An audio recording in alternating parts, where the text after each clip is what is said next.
পদত্যাগ করতে যাচ্ছেন উপদেষ্টা নাহিদ আসিফ ও মাহফুজ আলম। দেশের একটি জাতীয় দৈনিক বলছে আগামী 15 ফেব্রুয়ারি থেকে জুনের মধ্যে অন্তর্বর্তী সরকারের উপদেষ্টা পরিষদ থেকে পদত্যাগ করবেন তারা। কিন্তু হঠাৎ কি কারণে পদত্যাগ করতে যাচ্ছেন এই তিন উপদেষ্টা? আচ্ছা শোনেন, উপদেষ্টারা আসলে হঠাৎ করে কেন পদত্যাগ করলেন এই বিষয়টা কিংবা এই রহস্যটা, এখানে একটা টুইস্ট আছে, এটা আমি আপনাদেরকে বলতেছি। উপদেষ্টা আপনার আসিফ মাহমুদ আর হচ্ছে আপনার কি বলে নাহিদ ইসলাম, তারপর হচ্ছে মাহফুজ ইসলাম, মানে সব কয়টা মাস্টার মাইন্ড এই তিনোটা বান্দরে কেন পদত্যাগ করলেন?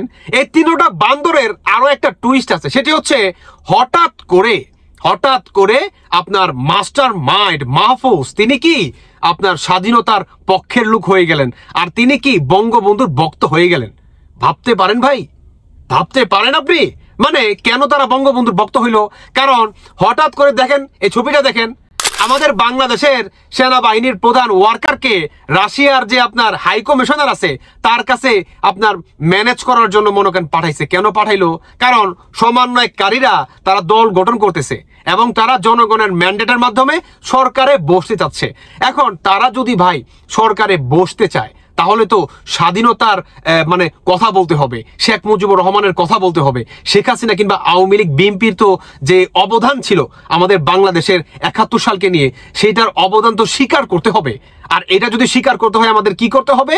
বঙ্গবন্ধুর পক্ষে যেতে হবে, আওয়ামী লীগের সাফাই খেতে হবে, আর হচ্ছে বিশ্ববাসী যে আপনার যে কূটনৈতিক কিংবা রাজনৈতিক যে বিষয়টা আছে তাদেরকে ম্যানেজ করতে হবে। তো তাহলেই তো আমরা দল গঠন করতে পারবো, তাই না মাহফুজ? তাহলে আমার ছোট্ট একটা প্রশ্ন, মাহফুজ আপনি তো চরম মাস্টার মাইন্ড, মানে আপনারা নিজেরা বর্তমান সরকার প্রতিষ্ঠিত করার জন্য আপনি বর্তমান শেখ মুজিবুর রহমানের সাফাই গাচ্ছেন, আর আপনি বলতেছেন যে আমি স্বাধীনতার দল, আমি স্বাধীনতায় বিশ্বাস করি, আমি পাকিস্তানি হানাদার বাহিনী না। তাহলে আপনি পাকিস্তানের সাথে ভালো সম্পর্ক কিভাবে করলেন, যেখানে পাকিস্তান আমাদের বাংলাদেশ শেখ মুজিবুর রহমানকে ক্রিমিনাল বলছে, আর শেখ মুজিবুর রহমান নাকি এই যুদ্ধটা লাগাইছে, এটার জন্য পাকিস্তান কেন সরি বললো না? মাহফুজ এই প্রশ্নটা আমি আপনার কাছে করলাম।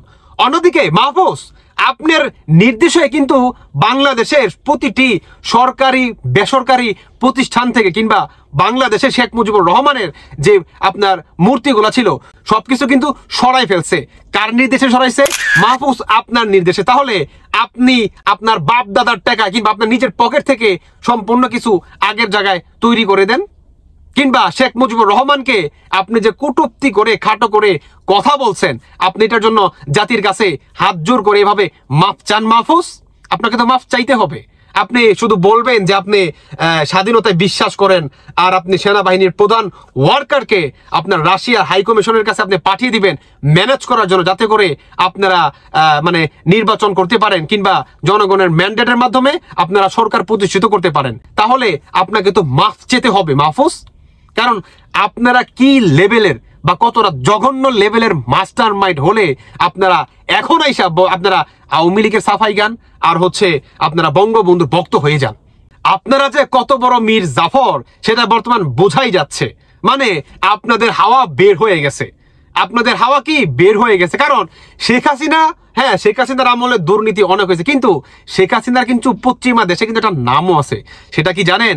জঙ্গিবাদী মনে করেন উৎখাতের ক্ষেত্রে, সেটা কি জানেন? শেখ হাসিনা নাম্বার 1-এ আছে যে বাংলাদেশ থেকে আপনার জঙ্গিবাদী মুক্ত করছে এই শেখ হাসিনা। শেখ হাসিনা কার বিটি? বঙ্গবন্ধু শেখ মুজিবুর রহমানের বিটি। আর বঙ্গবন্ধুর নামও কিন্তু বহির্বিশ্বে কিন্তু আছে। বুঝতে পারছেন আপনার মাহফুজ? বুঝতে পারছেন আপনারা যে কতটা জঘন্য লেভেলের মাস্টার মাইন্ড সেটা বর্তমান বাংলাদেশের মানুষ একটু একটু করে বুঝতে পারে। দর্শক বন্ধুরা, এখন আসুন আরো একটি আসল টপিকে, সেটি হচ্ছে এই উপদেষ্টারা পদত্যাগ করাতে আওয়ামী লীগের জন্য এবং বিএনপির জন্য কতটা ভালো হয়েছে কিংবা কতটা অ্যাডভান্স হয়েছে। আসুন একটা দেখে আসি। প্রথমত হচ্ছে এরা পদত্যাগ করাতে এদের পিছনে কোনো পুলিশ বাহিনী কিংবা আইনত কোনো গার্ড থাকবে না। এরা বর্তমান সাধারণ জনগণ। মানে কি, এরা বর্তমান আপনার গ্রাম অঞ্চলে ডিস্ট্রিক্টে প্রতিটি ইউনিয়নে এরা মনে করেন ঘুরে বেড়াবে। কিসের জন্য?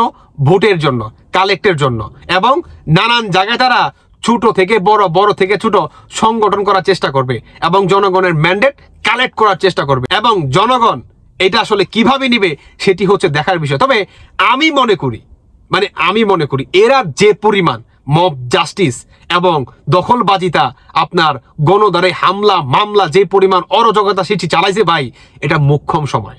যখন নাকি ভোট চাইতে যাবে তখন যদি কারো মনে হয় যে দিয়া দেই উত্তম মাধ্যম, দিয়ে দিয়েন, বুঝতে পারতেছেন, দিয়ে দিয়েন। আর সমন্বয়কারীরা কিংবা উপদেষ্টারা বর্তমান সরকার গঠন করার জন্য শেখ মুজিবুর রহমানের ভক্ত হয়ে গেছে। তাহলে শেখ মুজিবুর রহমানের যদি ভক্ত হয়ে থাকেন, আমি সাধারণ জনগণকে বলতেছি, আমি এই বিচারের দায়ভারটা সাধারণ জনগণের উপর রাখতেছি। সেটি হচ্ছে পাকিস্তানকে সরি বলতে হবে, আর বঙ্গবন্ধুর সরকারি বেসরকারি কিংবা বাংলাদেশ থেকে যে আপনার বঙ্গবন্ধুর ছবিগুলোতে সরাই ফেলছে এবং বঙ্গবন্ধুকে নিয়ে যারা নাকি কটূক্তি করে কথা বলছে, সবাইকে জাতির সামনে ক্ষমা চেতে হবে। সবাইকে কি জাতির সামনে ক্ষমা চেতে হবে, তাই নয় কি বলেন? কারণ এরা তো স্বাধীনতায় বিশ্বাস করে, এরা তো আপনার সবকিছুতে বিশ্বাস করে। তাহলে এরা বর্তমান কাদের দিক নির্দেশনায় মনে করেন কাজ করতেছে? জামায়াতের এজেন্ট হয়ে। কার হয়ে? জামায়াতের এজেন্ট হয়ে। এটা কিন্তু খুব ভালোভাবে আমরা কিন্তু বুঝে গেছি। আর বর্তমান জামায়াতও কি এদের কাছ থেকে দূরে সরে যাচ্ছে, কারণ এরা নিজেদের দল প্রতিষ্ঠিত করতে চায়। এরা কি নিজেদের দল প্রতিষ্ঠিত করতে চায়। এরা কত বড় মীর জাফর। আমি সর্বশেষ একটা কথাই বলতে চাই বাংলাদেশের জনগণের উদ্দেশ্যে, সেটি হচ্ছে ভাই, এরা যদি সরকার বা আপনার নির্বাচনে আসে, দয়া করে আপনাদের ভোটটা এই মীর জাফরদের দিন না।